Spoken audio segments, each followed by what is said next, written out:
Lepo pozdravljeni, dobrodošli, spoštovani gledalci in gledalke. Živimo v časih, kjer je marsikaj nemogočega pravzaprav res mogoče. In tudi to, da se vsak dan, komaj da, oziroma skoraj, da ne rečem, nažiramo, torej imamo fine, velike, obilne obroke, mogoče samo nekaj odvečnih kilogramov, naše telo pa je povsem podhranjeno. Torej, kje tiči ta zajec oziroma za katerim grmom, o tem se bomo tudi danes pogovarjali. V moji družbi je namreč vodja marketinga Terence iz prve ekološke samopostrežne trgovine Kalček. Lepo pozdravljeni, dobrodošli. Jaz si bova dala roke, živijo. Ja, seveda, vsekakor, kadar govorimo o zdravi prehrani in tudi o sami vitki postavi, ki je pravzaprav stranski produkt neke zdrave prehrane, potem se mi zdi, da kar hitro pridemo do tega, da je treba hoditi v trgovino in izbirati dobro, kvalitetno hrano, ki jo seveda tudi vi nudite. Zdaj, če pogledam, recimo, pred nekaj dnevi sem videla albume izpred, ne vem, 20 let, in če pogledamo slike, kakšni so bili dejansko otroci takrat oziroma starejši odrasli, se mi zdi, da sama konstitucija telesa, ne vem, tonus, mišična masa, da je bilo drugače. Zdaj, ko pogledamo, recimo, vidimo, da smo kar tako malce bolj zaliti, če lahko temu tako rečem. Ja, tudi sam sem opazil podobne stvari na fotografijah iz 30, 40, 50 let.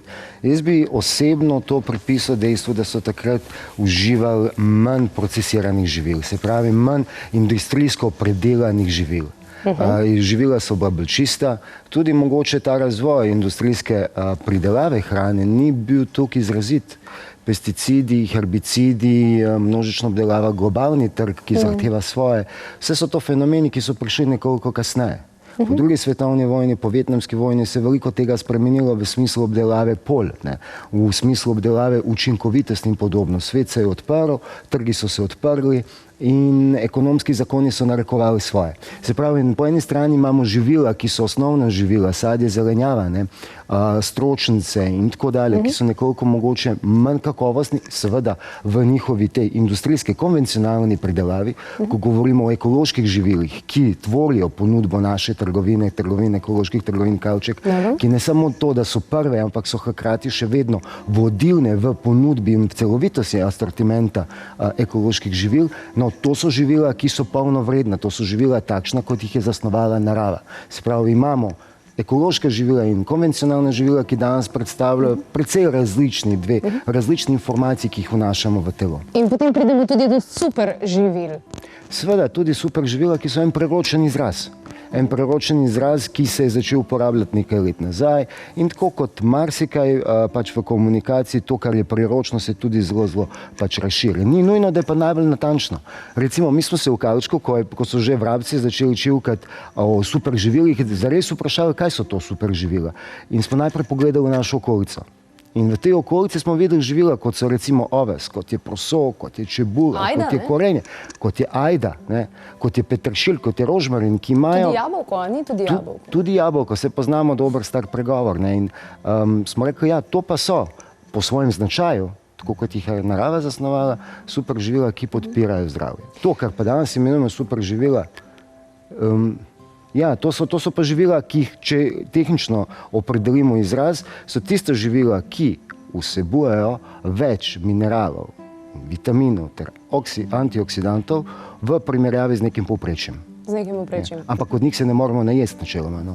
Moramo jih tretirati kot neka prehranska dopolnila. Prehranska dopolnila. Ravno to sem želela vprašati, kako jih torej vključimo v našo prehrano. To zdaj ne pomeni, da pa pol živimo super živili in je to, ne? Vsekakor ne.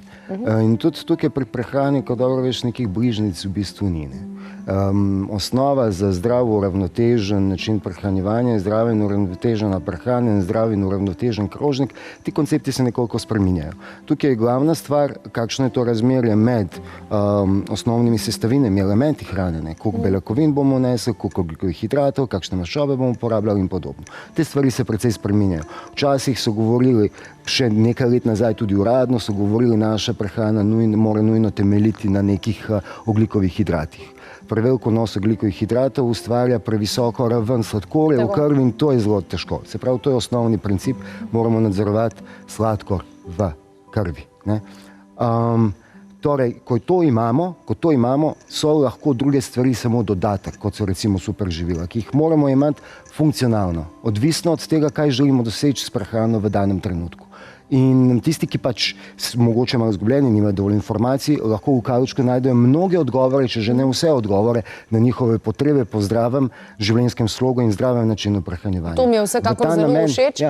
Tudi sicer sem opazila, ne samo, da izobražujete potrošnike, tudi vaši trgovci so nadvse izobraženi, kar pomeni, da zares dobiš vse informacije, ki jih pravzaprav potrebuješ, ker se mi zdi, da nasploh v ekološko trgovino moraš iti že z nekim znanjem osnovnim, ki ga imaš, lahko pa tam seveda ogromno tega tudi pridobiš. Če se navežem na besede, ki si jih uporabila v uvodu v oddajo, ko si govorila o nažiranju in podobno. Recimo, ravno ta razlika med nažiranjem in prehrano, se pravi, da se nažreš, napokaš, da se čutiš sitega in da si vas poln, je bila v ideji prejšnjega Kavčkovega slogana. Takrat to nekaj let nazaj veljal, ampak ta je ostal še vedno v našem DNK-ju, zato ga bom zdaj ponovil. Bil je za ljudi, ki jedo. Danes se opredeljujemo kot podjetje naravno z okusom. Ampak za ljudi, ki jedo, za razliko od tistih, ki se futrajo. In tukaj, to je ta bistvena razlika, o kateri govoriš. In pri nas se lahko dobijo.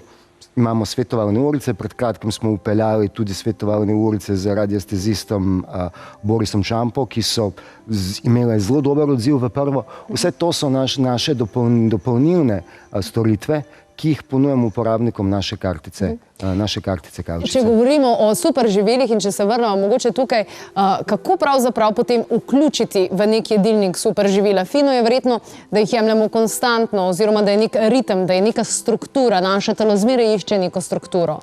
Vsekakor, mislim, da je dobro zelo pomembne stvari narediti zjutraj in največ kultur daje največji pomen pri zajtrku. Naše telo potrebuje zjutraj, zaradi tega, ker smo pač tistih 8 ur, recimo, če smo spali 7 ur, potrebuje snovi, da se napolni. Polnimo se zajtrkom in zjutraj, recimo, če imamo namen, da poudarimo razstrupevalni program in v ta namen, recimo, uporabljamo MSM, ki je trenutno v akcijski ponudbi naši spletni trgovini, ki smo prenovili naše spletišče čist prenovljeno, je to najbolj zjutraj. V kombinaciji, da nimamo MSM za razstrupljanje in za uravnavanje pH vrednosti zjutraj, v kombinaciji dobro se ujame z vitaminom C. Dobro se ujame tudi s toplo vodo, ta voda v tem primeru ne sme biti pretopla, ne čez 40 stopinj, zaradi tega, ker potem izničimo učinek vitamina C, ki ga imamo. In recimo MSM lahko kombiniramo s kamujem, ki je odličen vir vitamina C in tudi velja za superživilo, lahko pa tudi enostavno ga kombiniramo mogoče z nekim stisnjenim sokom limone, mogoče kdo preferira kakšno grenivko. To je ta namen, funkcionalno. Recimo, če nadaljujem, tukaj imamo tele proteine, konopljene proteine. Proteini kot takšni so bili še do nedavno predvsem neka domena športnikov, tistih, ki veliko hodijo v telovadnice in podobno. Ampak proteini kot beljakovine, ki so gradniki naših teles, so nujni tudi za starostnike, se pravi za ljudi. Tako da tukaj je pa v bistvu tukaj kako uporabljati. Nekje obstaja neka merica, da 0,8 grama na dan, na kilogram teže, pa tako pridemo, ampak to je recimo nujno v kasnejšem obdobju življenja, ko nam pešajo moči, da jih dopolnimo funkcionalno z neko hrano, ki ima nadpovprečno vsebnost beljakovin. In to so lahko konopljeni proteini. Katere delavnice imate pripravljene zdaj v bližnji prihodnosti? Nekaj se že veselim presnih sladic, glede na to, da prihaja praznični čas. No, ravno tu smo, vemo, da so presne sladice so pri nas neke vrste hit, uspešnica. Te so zdaj dvakrat na sporedu do konca leta, 26. tega meseca, prav v četrtek imamo, in Sašo Šketa bo izvedel tudi 17.12. še eno delavnico presnih sladic za tiste, ki rabijo še zadnji navdih pred pripravo jedilnika za praznike konc leta. To je ena stvar. Novost, ki smo jo upeljali, ki jo bomo upeljali 12. decembra, prvič bomo delali te znamenite francoske makrone, bomo delali z eno kuharico, zelo pač spretno kuharico za makrone, ki je prav tako amaterka, tako kot so pač mnogi, ki pri nas, ampak bo delila svoje izkušnje in bo pokazala, da ta slaščica, ki je tako včasih pregrešna in tudi včasih pregrešno draga, da jo lahko mnogi naredijo tudi doma. No, to je vedno vidim makrone oziroma makarone, Vse te lepe pastelne barve mi ne delujejo ravno zdravo, no? Ampak verjamem, da bodo pripravljeni na tak človeku prijazen način, tako da se veselim. Ja, se strinjam s tabo, ampak zmernost. Včasih si je treba če se treba malo sprostiti in določene vrednote nosil dovolimo recimo neke pregrešnosti, ampak naj bo ta pregrešnost stilom, ne. Makaroni so zagotovo zelo fancy sladica, no, pa tudi še brez glutena in samimi očarljivimi sestavinami. Ja, pomembno mi je to, da v bistvu poleg teh delavnic, da zares naše stranke prepoznajo to dodano vrednost v smislu svetovanja. Še vedno so svetovanja v Kavčku vsaj enkrat na mesec, denimo pri Jeleni Dimitrijevič, ki je bila nedavno gostja tu pri vas, s katero skupaj pripravljamo ta program razstrupljanja, s katero smo to naredili. Trenutno imamo program razkisanja, za katerega še zbiramo prijave do 1.12. v začetku naslednjega leta, zaradi tega, ker vemo, da si bodo mnogi postavili nekako visoko naciljene, da uredijo. Boste pa tudi poskrbeli, da bomo lahko dosegali svoje cilje. Najlepša hvala, ker nas izobražujete in hvala, ker nam omogočate, da je lahko zdrava ekološka hrana del našega vsakdanjega jedilnika.